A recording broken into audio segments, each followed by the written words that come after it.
Thursday. So grateful we can be here with you as we continue to be vigilant about social distancing. Thank you so much for spending part of your morning with us. I am crewed up as usual. Max Kellerman, Lewis Riddick, and Stephen A. Smith. Good morning, guys. Good morning, everybody. Good morning. How y'all Good doing? morning. You all know where we're starting. That would be with one Tom Brady. Let's get it. So as we're awaiting official word that Tom is a Buck, according to our Adam Schefter, the two parties are still finalizing language, but that doesn't stop us from projecting what this new situation will look like for Tampa and TB12. Shefty tweeting this: since word surfaced that Tom is expected to land in Tampa, an unexpected high number of players have reached out to the Buccaneers to let them know they want to join the former Patriots quarterback there, per league sources. So we've obviously lauded the weapons that Tom Brady already has, Max, and now he could be getting more. Will Brady be in the MVP conversation this upcoming season?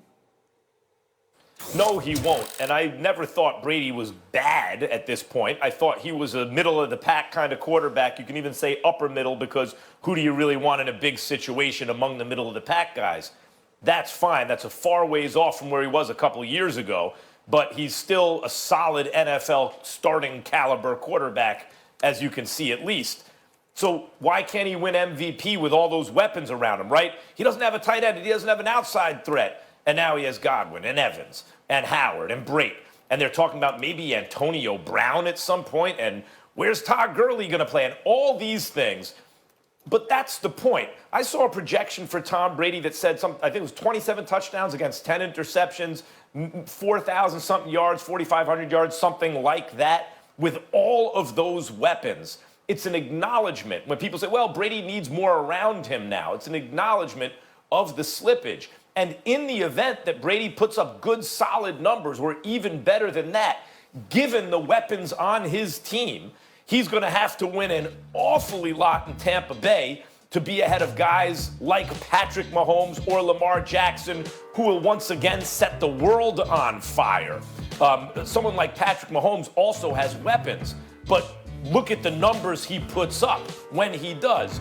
Brady, if he puts up big numbers, people will point to the amount of help he needed. And in addition to that, I don't think he's capable of putting up those kind of monster MVP numbers, even with this group of guys. Of course, at a certain point, if you also add AB and you also add someone else later, he can put up maybe, Pro Bowl caliber numbers, I would say, this year.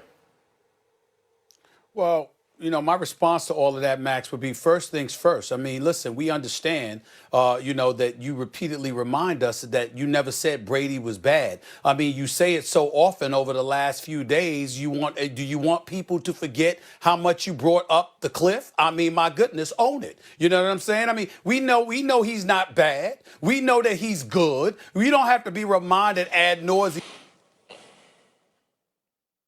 It was wrong by 2 years, but you swear it was only 1 year and all of this other stuff. Own it, my brother. Own it. Now, to get to Tom Brady, in terms of the ability to be an MVP candidate, I'd say yes. Because here's the thing. Folks have been talking about how because he has arrived in Tampa Bay, that they expect and anticipate that Tom Brady will be in the playoffs. Well, guess what? With this offense, with a Mike Evans, with a Godwin, with an O.J. Howard, with a Brady and these boys, okay?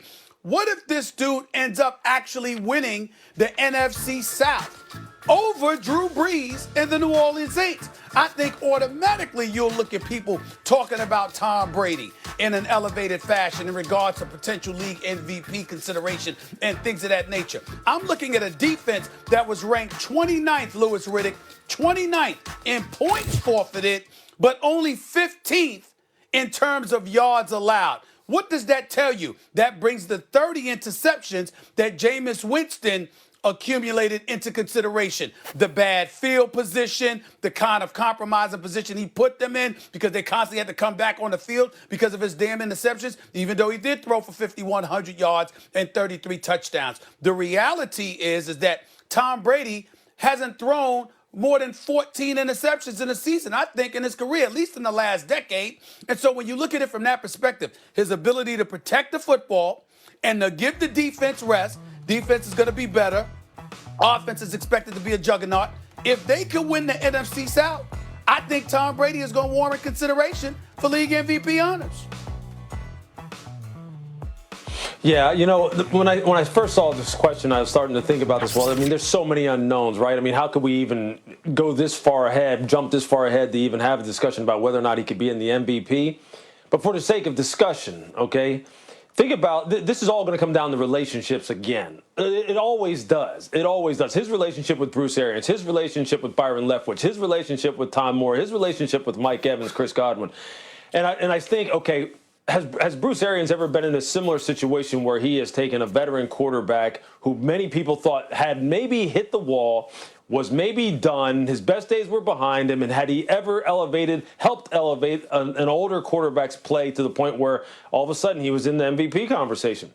Yeah, he has. He did it for Carson Palmer when they were in Arizona. And I remember bringing that up when Carson Palmer was having that year before he got hurt when the Arizona Cardinals went to the playoffs and lost to the Carolina Panthers, and people going, he can't be in the MVP conversation. He's not that good. I'm like, look at his stats. Yes, actually they are. Well, if you think now about Tom Brady, and let's just project, let's just assume that there's not much drop-off this year as far as ball speed, arm strength, his willingness to stand in the pocket, take hits. You know, let's just say there's not much drop-off. Let's assume that.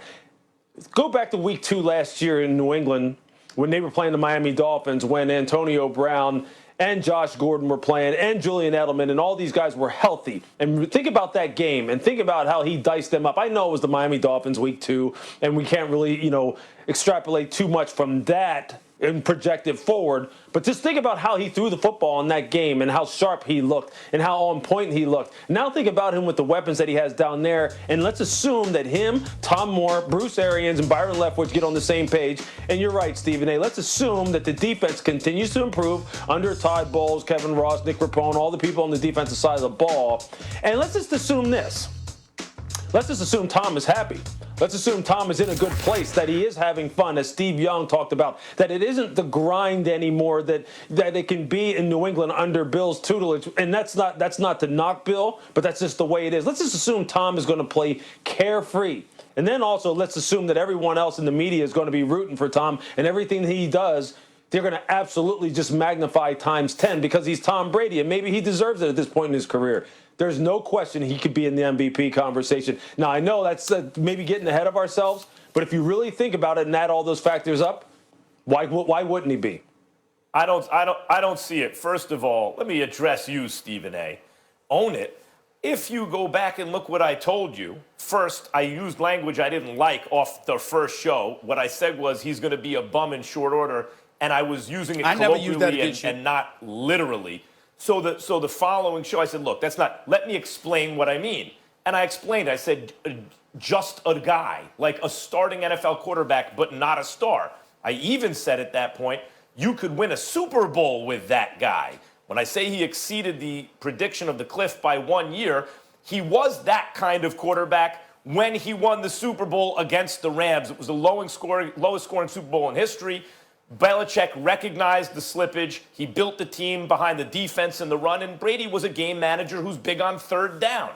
Much like a better version, because he was healthier, of Peyton Manning when Peyton was in Denver. Now, he has slipped since then. Last year, guys, he slipped, and where it was most noticeable was under pressure.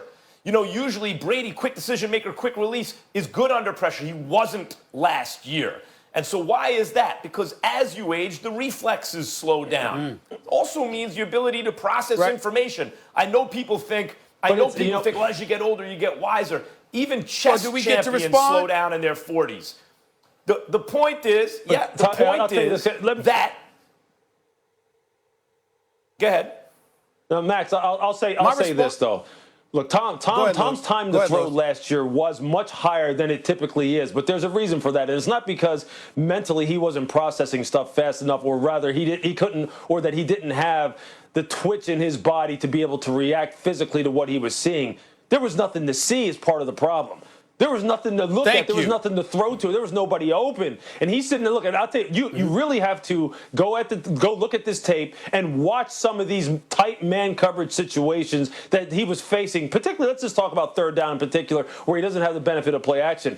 There was nobody open.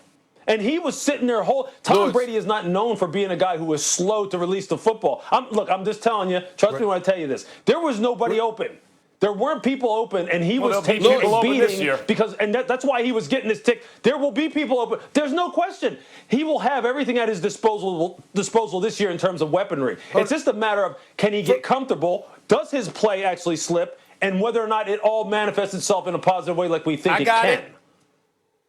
Lewis, I've been trying to tell Max that all year long. But, Max, let me get back to you. First of all, don't you dare bring up your initial comment when it comes to me, because I'm the one that repeatedly said we ignored that because you instantly went on television the next segment and apologized for saying that. I never, ever bring that up, ever.